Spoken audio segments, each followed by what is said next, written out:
Ya, Assalamualaikum warahmatullahi wabarakatuh.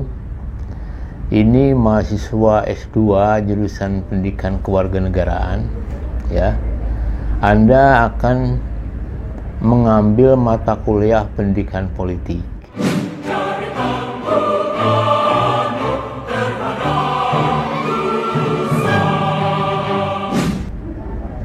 Jadi kalau mengambil mata kuliah Pendidikan Politik, Anda harus betul-betul siap. Siap dalam arti kata memiliki background, yaitu background daripada ilmu politik. Ya, jadi backgroundnya itu ilmu politik, juga background tentang masalah konstitusi, ya, dan background masalah ketatanegaraan. Ya, ini yang perlu Anda pahami, ya.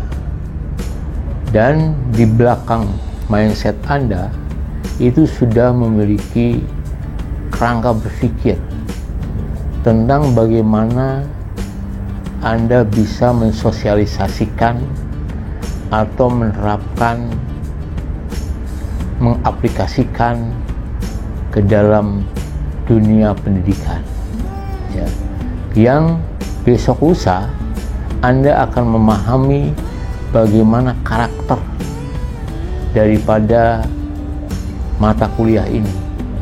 Jadi mata kuliah ini lebih menyoroti kepada hal-hal yang faktual. Kedua, menyoroti tentang hal-hal yang istilahnya itu adalah keilmuan. Ya. Ketiga, Anda memahami juga tentang psikologi perkembangan. Jadi yang namanya pendidikan politik ini adalah dalam rangka mendewasakan warga negara atau generasi muda untuk mempersiapkan masa akan datang. Nah, apa sebabnya?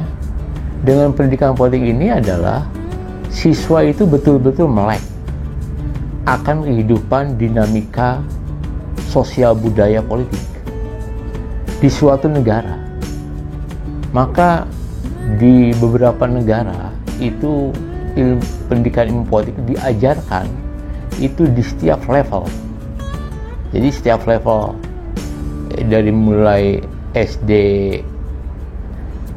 SMA, SMP, SMA dan sebagainya itu sudah diajarkan, tapi ya, itu tingkatnya tingkat rendah. Maka dalam pendidikan politik ini menggunakan kurikulum spiral dari mulai konsep kecil sampai konsep yang besar, ya. Jadi ini salah satu makna pembelajaran ilmu politik itu. Jadi saudara juga harus memahami tentang ilmu negaranya, memahami, ya, Anda memahami tentang sosiologinya, sosiologi politiknya, Anda memahami tentang apa itu kondisi sosial budaya suatu masyarakat, ya. Jadi ini sangat komprehensif sekali yang akan dibekalkan dalam pendidikan politik ini. Itu yang saya tekankan pada Anda, ya, sebab Anda sebagai mahasiswa S2, ya, apalagi sekarang ini saya agak sedikit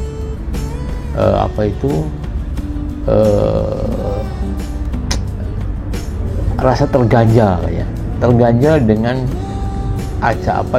karena COVID ini, wabah penyakit ini akhirnya menggunakan virtual.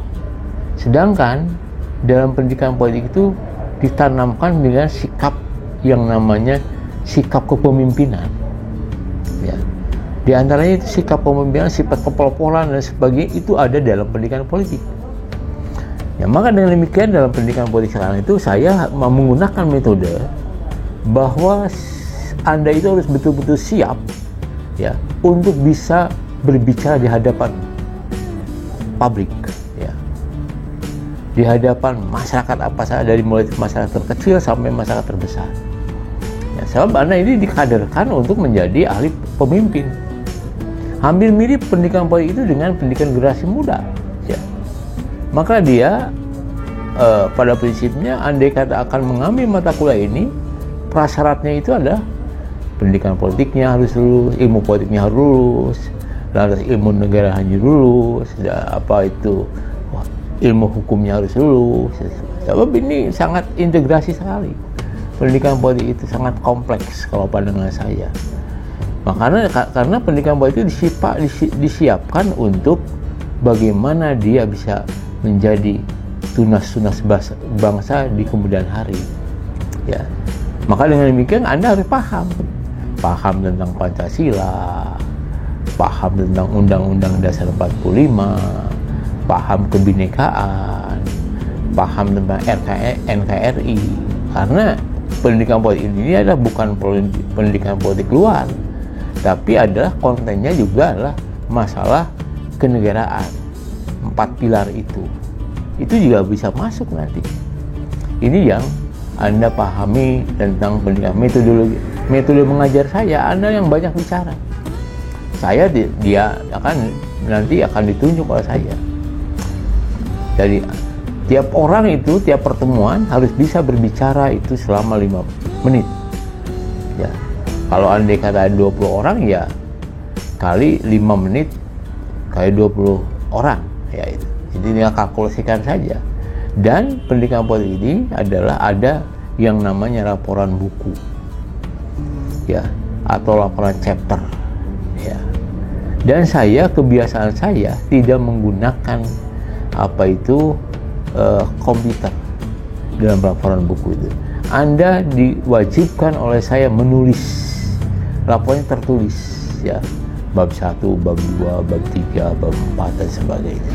Jadi bab 1 mau gambaran umum dari chapter ini, bab 2 masalah konten daripada materi buku itu apa, bab 3-nya adalah masalah analisis, bab 4-nya itu masalah pendapat Anda, baru kesimpulan. Jadi kerangka berpikir Anda betul-betul komprehensif menguasai tentang pendidikan politik itu. Ini yang perlu Anda pahami untuk mempersiapkan masuknya pada mata kuliah pendidikan politik.